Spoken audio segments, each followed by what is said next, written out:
Jazakallah khair. Ada pertanyaan, ketika bangun terlambat misalnya jam 4 mana yang dilakukan? Ataukah istighfar atau mengejar tahajud? Ya. Bapak Ibu sekalian, kalau kita ukur-ukur misalnya jam 4 mau ke setengah 5 itu sudah mendekati waktu sahar. Sebetulnya pilihan terbuka bagi kita. Ingin tahajud silahkan, tidak dilarang. Ingin langsung kita beristighfar juga silahkan. Tapi supaya tidak rugi dua-duanya, kita lihat rumusnya. Yang paling standar kan tahajud itu diajarkan oleh Nabi 11. Ya. Di hadis Abu Daud nomor hadis 1367, tahajud pertama Nabi itu 13. Ketika ada Ibnu Abbas di sampingnya itu 13. Sebelum menikah dengan Aisyah itu banyak ditunaikan, kadang lebih daripada itu. Karena itu Umar menunaikan sampai 23. Sekarang di Madinah sampai 33, itu kan qiyamul lailnya. Baik. Ketika berumah tangga dengan Aisyah, karena beliau sudah beranjak usianya semakin sepuh, Aisyah juga diberi contoh sesuai dengan kekuatan fisiknya, ditunaikanlah, dicontohkan yang standar, yang 11. Karena itu semua hadis tentang qiyamul lail dari Aisyah selalu diawali, saya melihat Rasulullah di luar Ramadan ataupun di Ramadan tidak pernah sholat qiyamul Ramadan atau qiyamul lail lebih dari 11 rakaat. Karena setelah berumah tangga dengan Nabi. Sebelum berumah tangga itu variatif, jumlah rakaat Nabi. Nah, di sini ada ajaran kepada kita, kalau kita ingin bisa menunaikan tahajud dengan yang standar, kita cari sampai 11. Oke? Ini yang paling standar.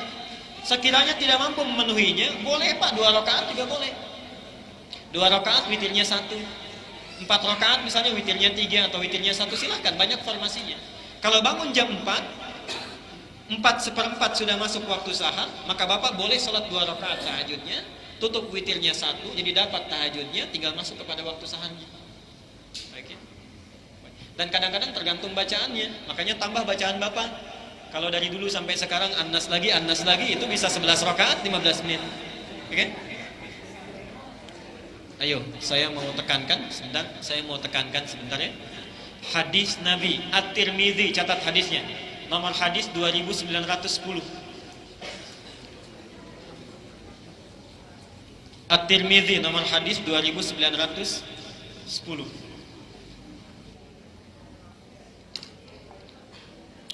Man qara'a harfan min kitabillah, siapa yang membaca satu huruf saja dari kitabullah, kan? Falahu asyru hasanatin, maka baginya 10 kebaikan, kan? Walam aqul, dan saya tidak menyebutkan alif lam mim harfun. Alif lam mim itu satu huruf. Walakin alifun harfun, lamun harfun, mimun harfun. Tapi alif adalah satu huruf, lam satu huruf, mim satu huruf. Wal hasanatu bi asyri amsalihha, sedangkan satu kebaikan itu digandakan menjadi 10 kebaikan. Bayangkan. Hadis pertamanya. Hadis keduanya, perhatikan, nyambung ini ya. Hadis keduanya. Orang-orang yang nanti akan masuk surga di pembukanya, nanti disambut oleh malaikat, dibukakan pintu surga, dikatakan kepadanya, salamun alaikum bima sabartum. Selamat atas kesabaran yang telah kamu tempuh saat di dunia. Udkhuluha bisalamin aminin. Kemudian silahkan masuk surga itu dengan perasaan yang tentram. Hadisnya belum sampai situ, perhatikan. Ini surga ini ada tingkatan, ini tidak saya hapus. Tadi ada berapa level? 4. Jangan mudah mengucapkan 4. Di setiap level ini ada tingkatan lagi. Level 1 ada misalnya surga Aden, ada Firdaus, ada apa ini macam-macam.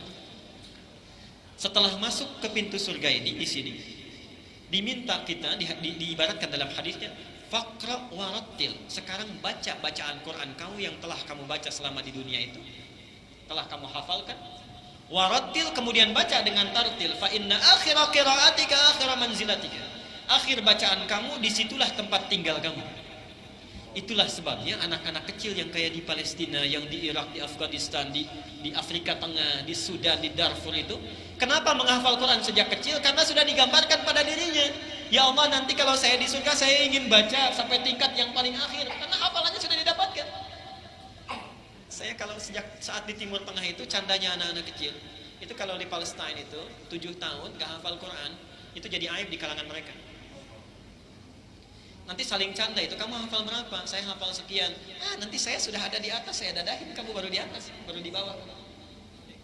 Saya ingin tanya pada Bapak Ibu sekalian, sekiranya dimasukkan ke dalam surga, surat apa yang sudah kita persiapkan untuk baca?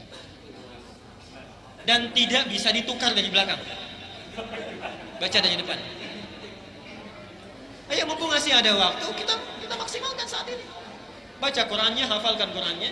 Dan dimotivasi oleh Allah, subhanallah, lihat, subhanallah. Satu hurufnya berapa kebaikan? 10 kebaikan, lihat. Alif, lam, mim, ada berapa huruf ini? 3. Dapat berapa di sini? Oh, masih hitung-hitungan. Nabi kan tidak menyebutkan ini huruf satu. Nabi menyebutkan alif. Dalam bahasa Arab itu ada ilmu arud. Ilmu arud itu menuliskan seperti yang diucapkan. Ini hurufnya apa? Alif, tulisannya begini. Alifun harfun. Berapa huruf?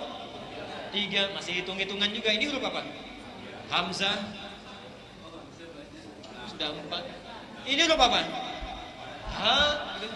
Jadi kalau kita hitung, itu tidak akan terhitung sampai selesai. Saya ingin tanya, kalau dari satu huruf saja sudah dimotivasi oleh Allah mendapatkan banyak sekali kebaikan, belum juga tergerak untuk baca Quran, dengan cara apa lagi mesti dimotivasi? Disediakan mushafnya bagus, ada mushaf tajwid, mushaf tafsir, mushaf tahfidz, warnanya macam-macam, gurunya tersebar luas, bisa didapatkan dimanapun, rizkinya sudah diberikan, belum tersentuh juga untuk sekedar belajar baca Quran, dengan cara apa lagi mesti dipelajari? Dan berapa lama lagi waktu yang dibutuhkan untuk sekedar belajar? Last point.